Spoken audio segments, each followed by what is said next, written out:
अस्सलामुअलैकुम अजीज़ दोस्तों, उम्मीद है आप अल्लाह ताला के फजल करम से बिल्कुल सही सलामत और खुशहाल होंगे। एक बार फिर से आपसे मुलाकात हुई आपकी अपनी चैनल जेकेज उर्दू क्लासेस में। दोस्तों, आपको बताते चलें कि आज की इस वीडियो में हम क्लास 10th का चैप्टर नंबर 1 आपसे शेयर कर रहे हैं। एक वीडियो इससे पहले हम इस पर बना चुके हैं, लेकिन आज की वीडियो में हम इसका दूसरा पार्ट आप तक पहुंचाने वाले हैं।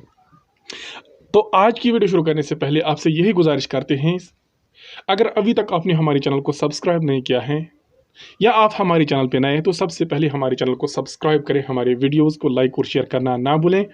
साथ ही बेल आइकन का बटन भी दबाएं, जिससे हर नई नोटिफिकेशन आप तक हम बराह रास्त आप पहुँचेगी।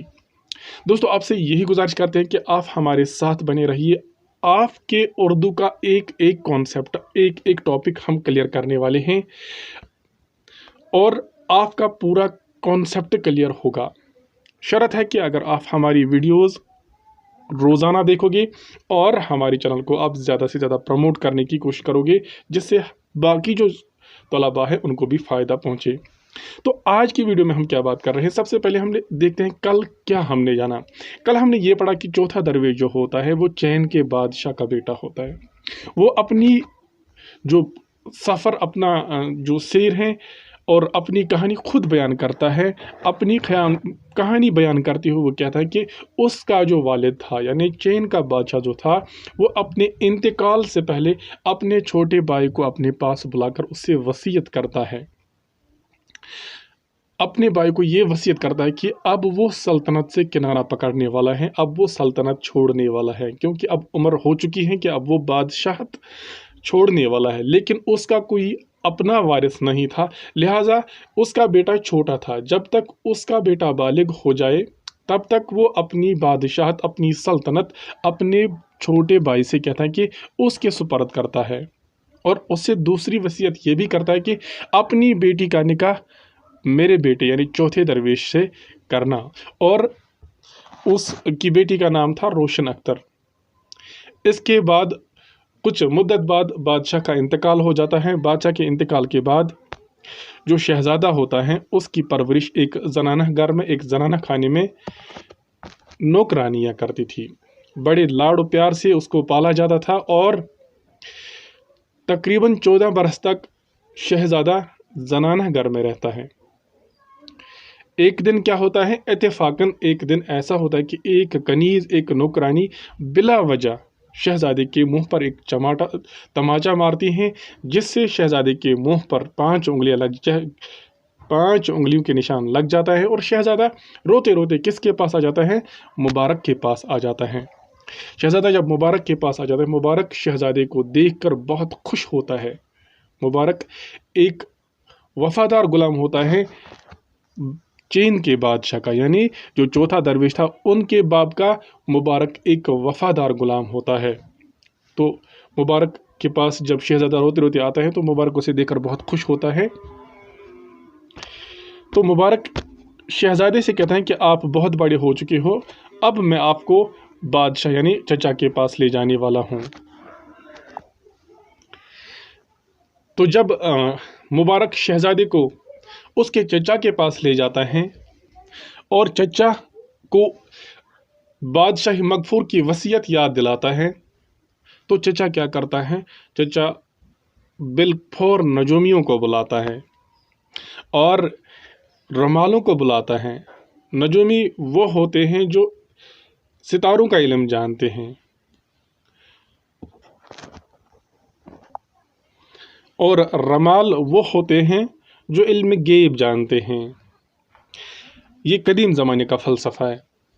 तो बादशाह जब मतलब इल्म नजूमी यानी नजूमियों को और इल्म रमाल जानने वालों को, रमल जानने वालों को, रमालों को बुलाता है और उन्हें वो इस मुबारक गढ़ी के बारे में कहता है।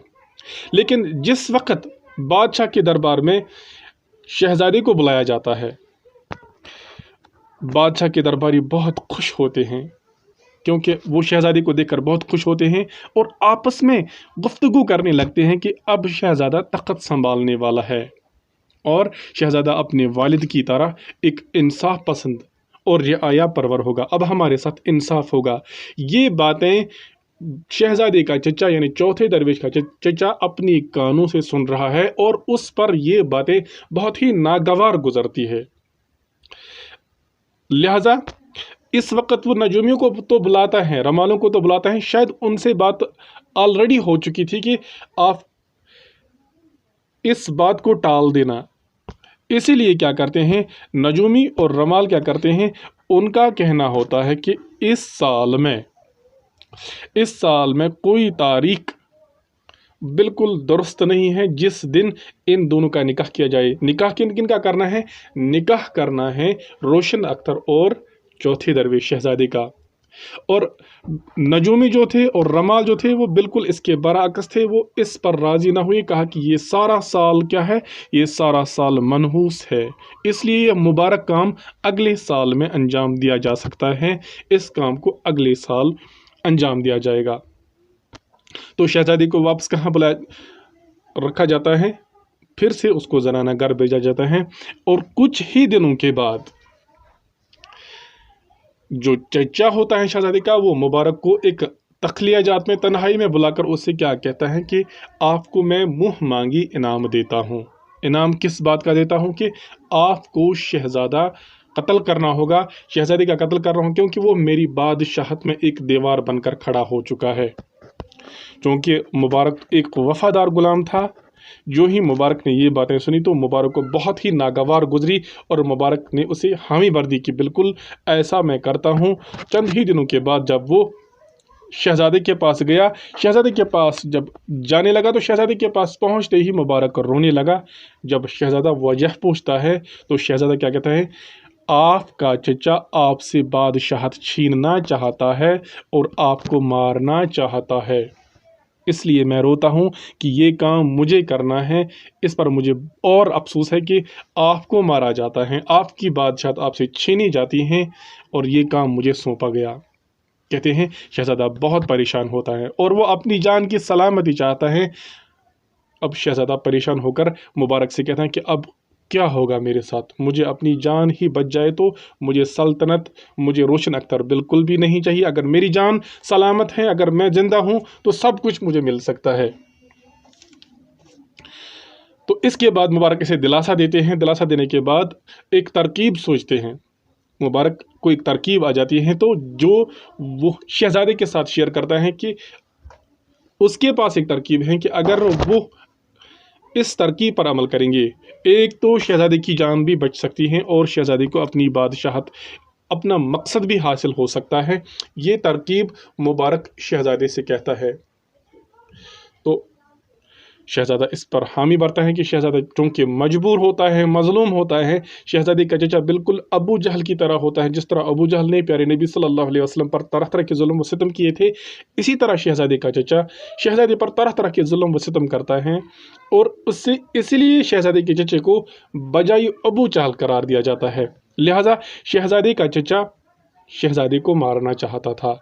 जब मुबारक ने तरकीब सोची और शहजादे के साथ वो उस तरकीब का जिक्र किया तो शहजादा हामी भर गया। तो इसके बाद शहजादे को अपने साथ ले जाता है और कहाँ जाते हैं? एक ऐसी जगह ले जाता है जहाँ शहजादे का वालिद मगफूर बैठा करता था, यानी जहाँ चेन का बादशाह बैठा करता था, वहीं पर जाते हैं मुबारक और मुबारक के साथ शहजादा होता है। वहाँ से वो एक कुर्सी को हटाकर सरकाकर ज़मीन खोदने लगता है। जो ही मुबारक ज़मीन खोदने लगता है तो शहज़ादा अंदर ही घबरा जाता है, मन ही मन में घबरा जाता है। शायद गड्ढा इसलिए खोदा जा रहा है, शायद मुझे मारा जा रहा है। लेकिन जब गड्ढा बहुत गहरा होता है, इसके बाद एक खिड़की नमूदार होती है। जब खिड़की नमूदार होती है, खिड़की दिखाई देती है और खिड़की जब खोली जाती है, एक छोटा सा दरीचा होता है, छोटी सी खिड़की होती है और इसके अंदर क्या होता है? इसके अंदर जब देखते हैं कि नीचे 4 मकान होते हैं और हर मकान के दालान में 10-10 मटके सोने की जंजीरों से जकड़े हुए थे और हर मटके के मुंह पर एक सोने की ईंट हर मटके के मुंह पर एक सोने की ईंट और एक जमरद का बंदर था। यानी जब ज़मीन खोदी गई, ज़मीन के अंदर उन्होंने क्या देखा, 4 मकान देखे। हर मकान के दालानों में, हर मकानों के दालानों में 10-10 मटके देखे, जिन मटकों के जो मटके अशरफियों से भरे हुए थे, और अशरफियों से भरे होने के साथ साथ उनके मुंह पर एक ईंट और एक बंदर रखा हुआ था। लेकिन ये बेजान बंदर था, ये सोने की ईंट थी। क्या देखता है शहजाद, 39 मटके, 39 मटके, हर मटके पर बंदर और ईंट थी, बंदर और ईंट। लेकिन एक मटका ऐसा था जो खाली था। इसमें अशरफियाँ तो थी, अशरफियाँ तो इसमें थी, लेकिन इसके मुंह पर कोई ईंट नहीं थी, इसके मुंह पर कोई बंदर नहीं था। ये 2 चीज़ें इस पर नहीं थी। यानी अगर 40 मटके थे, 40 में से 39 ऐसे थे, 39 ऐसे थे जिन पर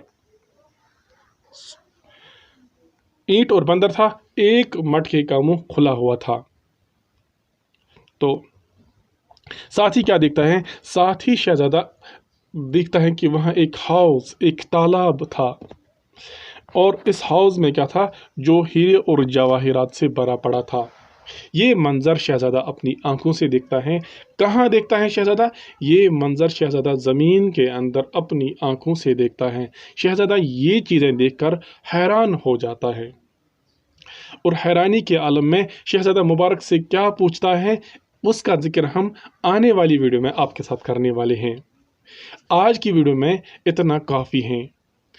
आपसे यही गुजारिश है कि वीडियो बराबर देखा करें, हर दिन देखा करें, जिससे आपको काफ़ी फ़ायदा होने वाला है। तो आज की वीडियो में दीजिए अपने मेज़बान को इजाज़त। मिलते हैं अगली वीडियो में, जब तक के लिए अल्लाह हाफिज़ व नासिर। शुक्रिया।